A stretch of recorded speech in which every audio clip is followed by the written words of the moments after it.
ખાડીપુરના પ્રશ્ને હવે પર્વત પાટિયાના લોકોનો રોષ ફાટી નીકળ્યો છે। વારંવારના જળબંબાકારથી કંટાળેલા સ્થાનિકોએ તંત્ર સામે આંદોલનની ચીમકી ઉચ્ચારી છે। સુરતના પર્વત પાટિયા વિસ્તારમાં ખાડીપુરના પ્રશ્ને લોકોમાં ભારે રોષ જોવા મળી રહ્યો છે। વર્ષોથી દર ચોમાસે ખાડીપુરના પાણી ઘરોમાં ઘૂસી જતા સ્થાનિકોને લાખો રૂપિયાનું નુકસાન વેઠવું પડે છે। ઘર વખરી, ઇલેક્ટ્રોનિક્સ, ફર્નિચર સહિતનો કિંમતી સામાન પાણીમાં બગડી જાય છે, જ્યારે મોંઘી કાર, બાઇક અને અન્ય વાહનો પણ પૂરના પાણીમાં ડૂબી જતા ભારે આર્થિક ફટકો પડે છે। સ્થાનિકોના જણાવ્યા અનુસાર માત્ર જુલાઈ 2026 દરમિયાન જ 2 વખત આવેલા ખાડીપુરે સમગ્ર વિસ્તારને ત્રાહિમામ પુકારવા મજબૂર કર્યો હતો।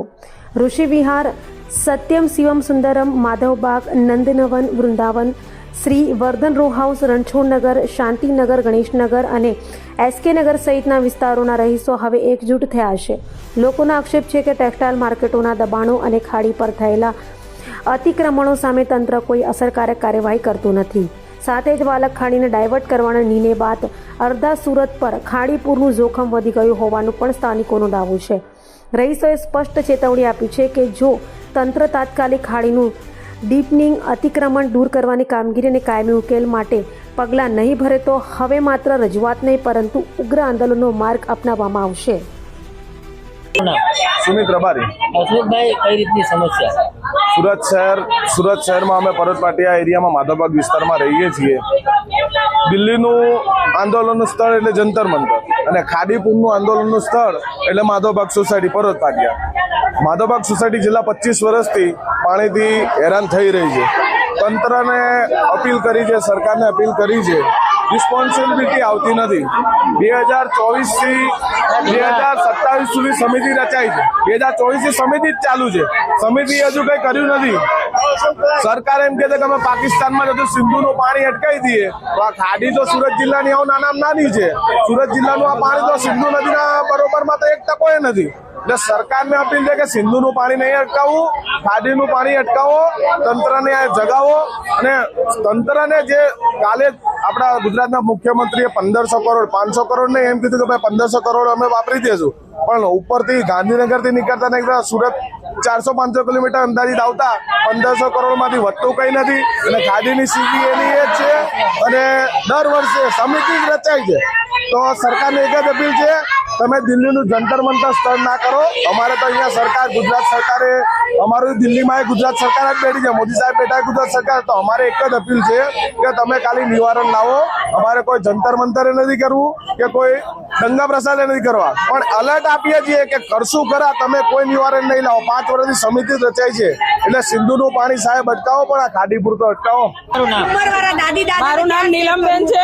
અહીંયા શું એક બાટલી દૂધ માટે અમે બેસેલા છીએ, તમે એક બાટલી દૂધ આપશો તો શું અમારું બધું નિરાકરણ થઈ જશે? લાખોનું નુકસાન થયું છે, એ કોણ ભરપાઈ કરશે? પહેલા એ તો જણાવો અમને, અમે કેટલા હેરાન થઈ છે। ઘરના મા બાપ હોય છે, એમને તો અમારે પહેલા ક્યાં લઈ જવા એ સવાલ છે। સગાવાલાના ઘરે લોકો જતા નથી, તો અમે ક્યાં મૂકી આવીએ એ લોકોને? શું તમે એ લોકોની સારવાર માટે આવી શકો છો? એ લોકોને દવાની જરૂર પડે છે, પાણીની જરૂર। આ વખતે તો અમે પાણી વગર તરસી મર્યા છીએ, પાણી નથી। લોકોને કેટલી બીમારીઓ થઈ ગઈ છે। હું જયારે બહાર જઈને ઘરે આવી તો મારા ઘરના બધા જ બીમાર હતા। તે બધાનું શું કરવાનું? મારે અત્યારે આવે છે કોઈ અમને દવા આપવા કે અમારી સેવા કરવા? થાકી ગયા છીએ, હવે થોડી તો શરમ કરો। આટલા પૈસા તમારી પાસે આવે છે તો ક્યાં ખિસ્સા ભરવા છે તમારે લોકોને? આટલા 1-2 માણસો તો બરાબર છે, લાખો માણસો તકલીફમાં છે। થોડી તો દયા જાણો। લોકોના કારખાના પાણીમાં છે, લોકોના ઘર પાણીમાં છે। પાણીમાં તમે આવીને અંદર ઘરના અંદર તો જુઓ કેટલા પાણી ભરાયેલા છે। અરે માણસ નીચે ઉતરીને પોતાનો સામાન ઉપર નથી ચડાવતો, કારણ કે માણસ પોતે આખો ડૂબી જાય, એટલા પાણી ઘરની અંદર છે। અરે સાપ આવે છે। અરે કોઈને કઈ નુકસાન થઈ જશે તો કોણ તમે લોકો ભરપાઈ કરશો? અને આ અત્યારે એક દાદી બીમાર થઈ ગયા પણ મરી ગયા। 4 જણા રાતે 4 વાગે ખાટલાના પાયા લઈને એ લોકોને બહાર લઈ ગયા। કેવી હાલતમાં ગયા હશે એ લોકોને, કેટલી તકલીફ થઈ હશે? થોડું તો જોવો, કોઈના પર દયા જોવો તમે લોકો, કે 2 માણસનું હોય તો તમે ના જોવો। આટલા બધા લોકોને તમને દુઃખ નથી દેખાતું? શું કરવાની એસએમસી અમારે? હાય હાય એસએમસી, હાય હાય। તમારું નામ? મારું નામ પટેલ પન્નાબેન। કરોડપતિ છીએ બરાબર, પણ એસએમસી ના પાપે આજે અમે લાખોમાં નથી રહ્યા। અને આ 1 વર્ષની નહીં, છેલ્લા 10 વર્ષથી તો દર વર્ષે અમારે પાણી આવે। ચોમાસું શરૂ થાય એટલે કોઈ સામાજિક પ્રસંગ હોય, કોઈ મરણ પ્રસંગ હોય, ગામ જવાનું હોય। અમે તો બધા ઉત્તર ગુજરાત વાળા મોસ્ટલી કે કાઠિયાવાડ વાળા, પણ ક્યાંય જવાનું હોય તો ઘર છોડીને અમે નીકળી ના શકીએ. લોકો વિચાર કરે ક્યાં છો, અને સુરતની એસએમસી શું વાત કરો સાહેબ, પૈસાની રીતે ફર્સ્ટ નંબરની ગુજરાતમાં સુરતની એસએમસી ફર્સ્ટ નંબરમાં આવે પૈસાની રીતે. તો ક્યાં ગયા તમારા પૈસા? અને પૈસા તો નથી જોઈતા અમારે, ખાલી આ ખાડીનો નિકાલ કરો ને સાહેબ. અને સ્માર્ટ સિટી કઈ રીતે સ્માર્ટ સિટી? તમે એની ગંદકી તો અહીંયા આવીને જોવો પાણીમાં. અમારા ઘર આગળ આટલા કિચડ, છોકરા નીકળે કેવી રીતે, ઘરડા દાદા દાદી કરે શું? અને સામાન ચડાવવામાં તો ટાઈમ જ નથી મળ્યો.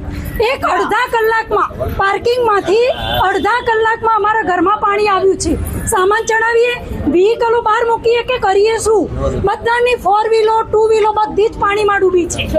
કોઈ નેતાઓ આવ્યા હતા? નેતાઓ કોઈ આવ્યા નથી. એક આવડી દૂધની થેલી લઈને, અલા દૂધની થેલીઓ નથી જોઈતી. અમે તો બધા પૈસે ટકે ભગવાનના પ્રતાપે સુખી છીએ, પણ એસએમસી ના પાપે દુખી છીએ. એટલે આનો જ અમારે નિકાલ જોઈએ.